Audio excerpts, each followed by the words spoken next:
Hello everyone, welcome to our channel Success Edutech.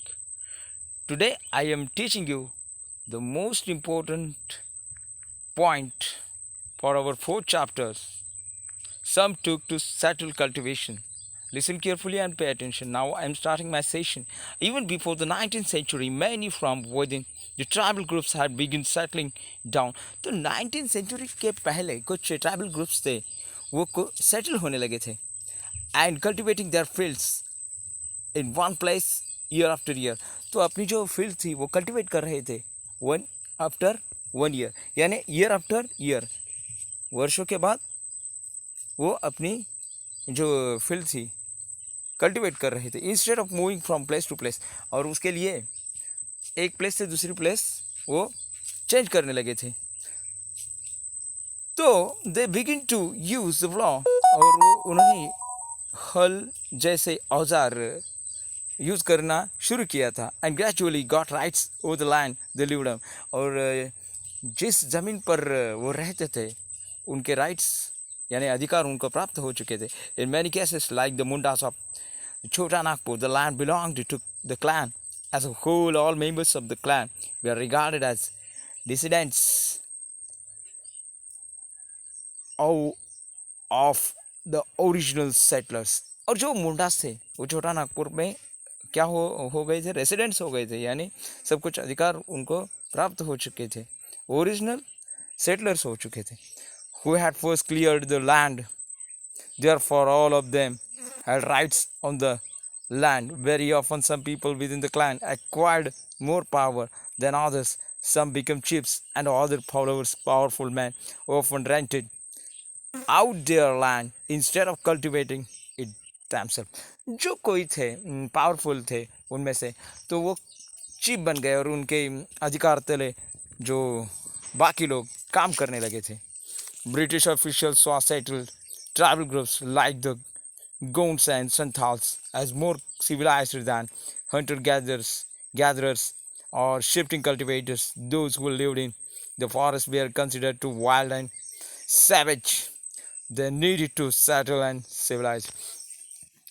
तो British officials जो थे, अधिकारी थे, उन्होंने देखा कि संताल और गौंड जो जमातियाँ थी यानी जातियाँ थी वो बहुत ही सिविलाइज्ड हो चुकी थी, यानी डेवलप हो चुकी थी. मगर उनसे उनके तरीके से देखा जाए तो दूसरे जो थे यानी जो हंट हंट करते थे और फॉरेस्ट गैदरर्स थे वो अभी भी सुधर नहीं चुके थे, तो उन्हें सुधारना था ब्रिटिशों को. तो ये हम अब देखेंगे कि आगे क्या हुआ. How did colonial rule affect tribal lives. तो कॉलोनियल जो रूल था वो ट्राइबल ग्रुप्स पर कैसे लागू हुआ, यह हम इस पॉइंट में देखेंगे. The lives of tribal groups change during British rule. Let us see these changes were. तो कुछ ट्राइबल ग्रुप्स के रूल चेंज हुए ब्रिटिश राज्य में. वो कैसे चेंज हुए तो हम ये आप देखेंगे. What happened to tribal chiefs. तो ट्राइबल चिप्स के साथ क्या घटित हुआ. Before the arrival of British in many areas the tribal chiefs were are important people. तो ब्रिटिशों के पहले यानी यहाँ पर जो ट्राइबल ग्रुप्स के जो चिप थे उनको इम्पोर्टेंट माना जाता था, महत्वपूर्ण व्यक्ति माना जाता था. They enjoyed a certain amount of economic power and had a right to administrate and control their territories. तो सभी कुछ इकोनॉमिकल पावर और जो अदर राइट थे यानी आर्थिक और जो एडमिनिस्ट्रेशन के यानी प्रशासन के जो अधिकार थे उनके कंट्रोल थे टेरिटरी के यानी उस प्रदेश के. In some places they had their own police and decided to local rules of land and forest management. तो उनके लिए उन्होंने अपने लिए कुछ पुलिस का भी यानी ये किया, पुलिस का भी उन्होंने लॉ किया था, यानी पुलिस ही कायदा भी उन्होंने इस्टेब्लिश किया था उनके संरक्षण के लिए. तो and decided on the local rulers of the land and forest management. Under British rule of the functions of power, tribal chiefs changed considerably. और ब्रिटिश रूल में ये जो सिस्टम थी वो चेंज हो गई. They were allowed to keep their entitles over cluster of village or rent of lands. तो ये सब कुछ ब्रिटिशों ने चेंज कर दिया लैंड्स के जो अधिकार थे वो भी चेंज हो गए, but they lost much of their administrative power and were are forced to follow laws made by British officials in India. और उनको फोर्स किया गया ब्रिटिशों के द्वारा कि वो जो ब्रिटिश जो लॉज अख्तियार करते हैं वो उन्हें स्वीकारने होंगे, अडॉप्ट करने होंगे, and discipline the tribal groups of the B help of the British they lost the tribal groups in the they lost the authority they had earlier enjoyed amongst their people and were unable to fulfill up the traditional functions। और जो traditional functions थे उन पर भी पाबंदी आ गई। यानी what happen to tribal chiefs, हमने देखा कि ब्रिटिशों ने कैसे जो ट्राइबल्स के चिप थे उन पर अपना अधिकार जमाया और उनकी जो इकोनॉमिकल पावर और जो एडमिनिस्ट्रेटिव पावर थी उसको कैसे कंट्रोल किया, हमने इस पॉइंट में देखा। What happen to the shifting cultivators, और शिफ्टिंग कल्टिवेटर्स के बाद क्या घटित हुआ। The British were uncomfortable with groups who moved about and did not have a fixed home, they wanted tribal groups to settle down and to become peasant cultivators. तो ब्रिटिशों ने जो ट्राइबल ग्रुप्स थे उन्हें सेटल करना चाहा और उनके लिए यानी उनको पीसेंट की ज़रूरत थी, इसीलिए settle peasants were easier to control the administrator than people who always on the move. यानी जब ये पीपल सेटल हो गए तो उन पर कंट्रोल करना ब्रिटिश के लिए सिंपल बात होगी। The British also wanted to regular revenue source of the state for the state, और एक रेवेन्यू सिस्टम भी उन्होंने लागू किया वहाँ पर। So they introduced land settlements, that is they measured the land, defined the rights each individual to that land, fix the revenue demand for the state। तो उन्होंने एक इंडिविजुअली लैंड की जो रेवेन्यू थी वो फिक्स कर दी थी हर एक पीसेंट्स के लिए। Some peasants were declared land owners, other tenants, as you have seen chapter 2, the tenants were to pay rent to the landowner who is a turn paid revenue to the state। तो आपने chapter 2 में ये देखा ही है कि सम prisoners जो थे उनको लैंड ओनर्स बना दिया था, यानी खेत का मालिक बना दिया था, और सम जो थे यानी जो कुछ थे उन्हें टेनेंट्स यानी भाड़े के तत्व पर उन्हें खेती दी गई थी। The British affected to the settle jhum cultivators was not very successful settle.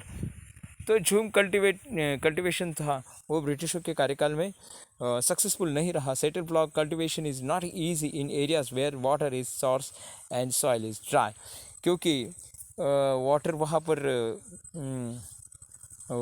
रहना, वाटर का वहाँ उपलब्ध होना इतनी सीधी सी बात नहीं थी, और वहाँ की सॉइल जो थी ड्राई यानी अच्छी नहीं थी। In fact, Jhum cultivators who took the flower cultivation often suffered since their fields did not produce good yields. So, the Jhum cultivators in northeast India, instead of continuing with the traditional practice, और northeast India में उन्होंने क्या किया, traditional practice की, और facing widespread protests, the British had to ultimately allow them to right to the carry shifting cultivation in the parts of the forest। तो ultimately ये जो एक्सपेरिमेंट था ब्रिटिशों का कि झूम कल्टिवेशन के बदले एक सेटल कल्टिवेशन करना चाहते थे, इन लोगों को वहाँ पर पीसेंट्स बना कर रखना चाहते थे, मगर ये सक्सेसफुल नहीं हुआ। तो क्या हुआ उसके बाद, forest laws and their impact. तो उन्होंने कुछ फॉरेस्ट लॉ भी वहाँ पर अख्तियार किए। The life of the tribal groups as you have seen was directly connected to the forest, so changes in forest laws and considerable effect to tribal lives. तो उन्होंने कुछ लॉज वहाँ पर अख्तियार किए, उनका जो इफेक्ट था वो ट्राइबल ग्रुप्स पर पड़ने लगा। The British extended the considerable effect of the tribal laws. The British extended their control over all forests and declared that forests were state property. Some forests were classified as a reserve forest for their produced timber, which the British wanted to the forest people were not allowed to move freely। तो कुछ forest जो थे उन्हें आरक्षित कर दिया ब्रिटिशों के अलावा, ब्रिटिशों के परमिशन के अलावा वहाँ पर किसी को भी घूमना मना था। तो practice jhum cultivation, collect fruits and hunt animals, how were jhum cultivators to survive in such situation. तो झूम कल्टीवेटर जो थे वो यहाँ इस लॉ से कैसे बचे ये हमें देखना है। इन सच सिचुएशन यानी इस परिस्थिति से, many were therefore forced to move to other areas in search of work and livelihood.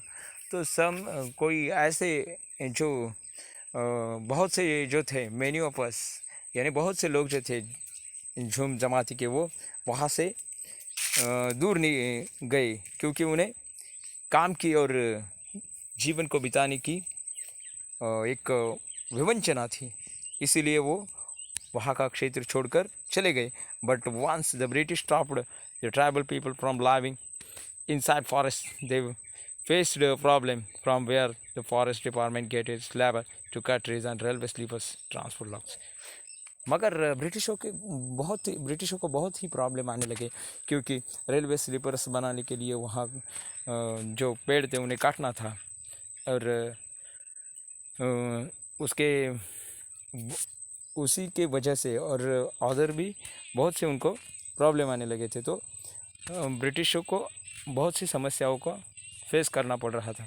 Colonial officials came up with a solution. They decided they would give Zoom cultivators small patches of the land and forest and allow them to cultivate these on the condition that people who lived in the villages। तो उन्होंने colonial official ने क्या किया, तो ये झूम जमाती के लोगों को कुछ ज़मीन के टुकड़े दिए खेती करने के लिए और उन्हें विलेज में रहना मुकर्रर किया, यानी विलेज में रहना ही चाहिए, ऐसे उन्हें सख्त ताकीद दी गई। would have provide labor to forest department and look after the forest. So many regions the forest department established forest villages to ensure regular supply of cheap labor। तो ये क्या, इससे क्या हुआ, तो विलेज से क्या हुआ, इस चीपली जो लेबरर थे अवेलेबल होने लगे। तो ये क्या, ब्रिटिशों का यहाँ फ़ायदा ये होने लगा था ना। Many tribal groups reacted against the colonial forest laws. तो जो ट्राइबल ग्रुप्स थे वो इस कॉलोनियल लॉ के विरुद्ध रिएक्ट करने लगे थे। They disobeyed the new rules, continued with practices with their declared illegal. तो कुछ कहने लगे कि ये इलीगल है, यानी अच्छा लॉ नहीं है। And at times rose in open rebellion, such was the revolt of Sonaram Sangma. तो इससे कुछ रिबेलियन हुए, रिबेलियन यानी ब्रिटिशों के विरुद्ध उठाव हुए। 1906 का ये रिबेलियन था, इन आसाम में हुआ। तो दूसरा, and the forest Satyagraha of the 1930s in the central provinces. तो दूसरा जो हुआ 1930 में हुआ। तो हमने आज देखा कि ब्रिटिशों ने जो जनजातियाँ थी, झूम जैसी जनजातियाँ, उन पर कैसे पाबंदियाँ लगाई और उसके बाद क्या हुआ, यह हमने आज इस सेशन में देखा। तो यहाँ पर ये सेशन ख़त्म होता है। मैं प्रशांत यादव अपना ये आज का पीरियड ख़त्म करता हूँ। नमस्कार।